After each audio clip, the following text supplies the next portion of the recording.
Hi everyone.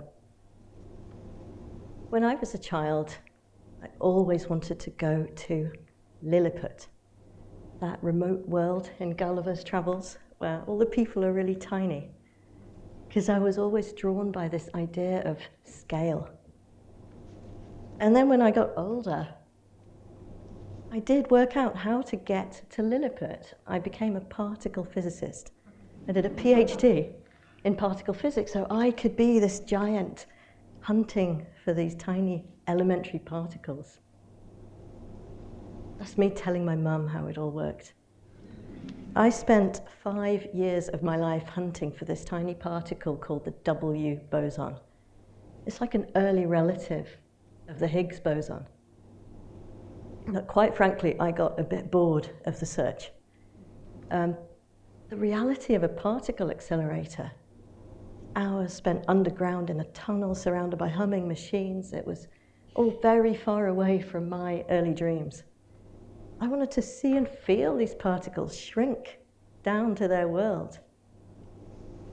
But instead of doing what a lot of people do when they get bored of particle physics and go into banking or accountancy or whatever, I stuck with Gulliver's Travels. I shifted scale. So what really happened was I saw an advert for a job as a glaciologist at the British Antarctic Survey. And I went for it. I barely knew where Antarctica was at the time. And just in case you don't know, it's that one at the bottom. And I went for the job, and to my surprise, I got it. And then before I knew it, there I was doing fieldwork in Antarctica. And suddenly I was the tiny dot, the elementary particle, surrounded by this vast expanse. It was the most dramatic shift of scale that you could imagine. Just like Gulliver's Travels, I felt like I'd been blown away to the land of the giants. Brobdingnag, I think he calls it. Now, as a glaciologist, I went to Antarctica to study ice, because the continent is almost entirely covered by a thick sheet of ice, thousands of meters thick in places. And that's made of snow that's fallen over hundreds of thousands of years. And you can see the hand of that giant ice sheet, how it's carved and sculpted the landscape, shaved off the sides of mountains. I was camping for 100 days out on that ice with just 3 other scientists. And during that time, it wasn't always blue skies. Most of the time, the wind was blowing, the snow was in the air, you could barely see your hand in front of your face.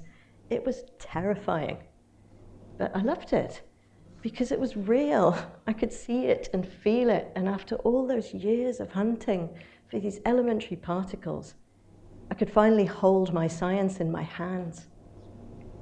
It was like a book coming to life. But my little bit of that book, my little part of the story, was to understand how the ice flowed over that landscape. Because ice is a dynamic thing. It deforms under its own weight. It flows out to the coast. And when it reaches the coast, it starts to float, and you get these beautiful floating ice shelves. Remember those because they are important. But Antarctica has 1,000 stories to tell, depending where you look and how you look. These tiny bubbles of air, they've been trapped in that ice for hundreds of thousands of years. And we bring them back to the present as ice cores. And they tell us a story of our atmosphere. And you can see here that carbon dioxide levels today are higher than they have been at any point on this 800,000 year record. The fossils in Antarctica, they tell us a story. There are fossils from 90 million years ago that tell us of a time when Antarctica was covered by rainforest. There were dinosaurs. But one of the most important stories is actually about people, which is somewhat ironic because Antarctica has no indigenous people, but it can tell us so much about our ability to work together and to cooperate. Think back to 1957. We were in the grip of the Cold War, and the world was just coming out of the Second World War.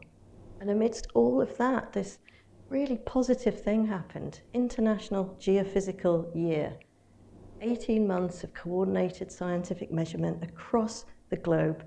More than 50,000 scientists working together to understand our planet, our environment.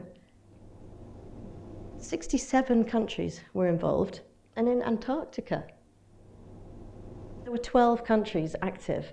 And some of those countries had claimed territory in Antarctica at the time, and some of those claims were overlapping with each other.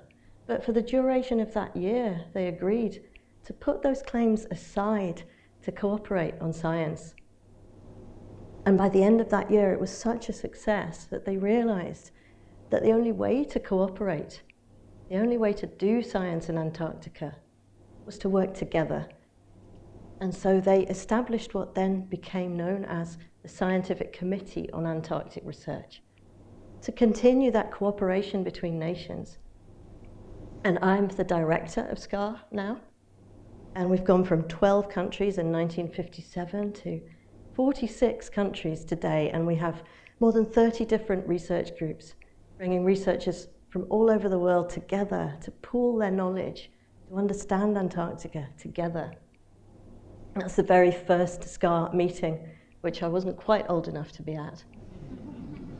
And barely a year after that picture was taken, the same 12 countries got together again and they signed the Antarctic Treaty.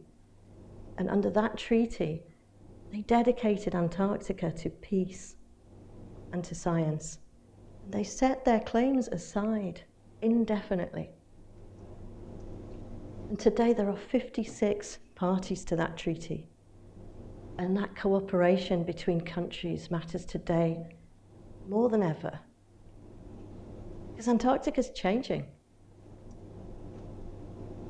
It's telling a new story, and it's a story that's going to touch all of our lives. The oceans are warming. There are changes taking place across the atmosphere and the ice. That giant is on the march. Since I was hunting for that W boson all those years ago, the Antarctic ice sheet has lost almost 3 trillion tons of ice into the sea. And one of the reasons for that is that these floating ice shelves that I told you about before, they're disintegrating as the ocean warms. And you can see here a big crack that formed in the Larsen C ice shelf just before a great iceberg carved off. And without those ice shelves, there's nothing to hold back the ice on the land. It's like opening the floodgates, so the ice on the land can drain faster and faster into the sea, pushing up sea levels everywhere. And the big concern is that some parts of that ice sheet, they sit on ground that lies below the level of the sea. And so when you lose those ice shelves, the ice on land can break up rapidly. We're talking about timescales of a few centuries. And in West Antarctica, that bit there on the left where I was, that ice sheet, that part of the ice sheet sits on a bed below sea level. And so there's a risk of what we call catastrophic collapse.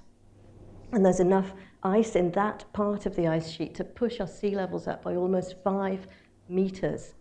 And that is orders of magnitude more than anything else we've seen to date. And so we urgently need to understand what is going on with the ice sheet. What are the tipping points, the thresholds where that kind of catastrophic collapse can occur? Because once it happens, it's effectively irreversible on human timescales. And some of our studies show that we may already be quite close to those thresholds. So we need to work together to understand this.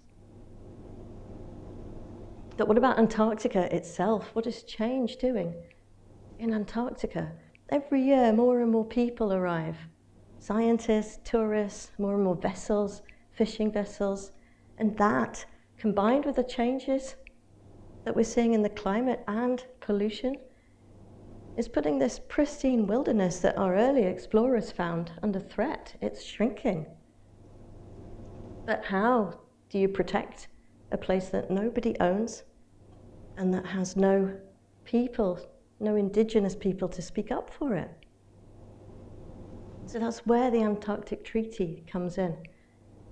Under the treaty, the parties can work together to find ways to protect Antarctica. Those conversations don't happen in Antarctica. They happen at meetings like this one. This is an Antarctic Treaty consultative meeting, and they happen once a year, and they move around the world in alphabetical order, and this year's is in Finland.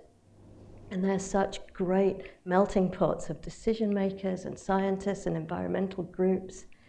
And although I don't go to Antarctica anymore in my current job, there is a sense of being in the Antarctic at these meetings, because the people there, they're united by this common passion for Antarctica, whether they're talking about environmental impact assessment or designating areas for special protection. There's this common sense of being united by a passion for Antarctica, the stewardship of Antarctica. So you're probably wondering why I'm showing you a picture of the House of Commons. And that's because before I worked in my current job, I worked as a science advisor to the Houses of Parliament for a number of years. And I love to play spot the difference between these two very different settings that I've worked in. In Westminster, the science is important, but you can almost feel the physical separation between the science and the politics. Sometimes you even have to enter the room by a different door. You can get kicked out of the lift if a member of Parliament wants to use it.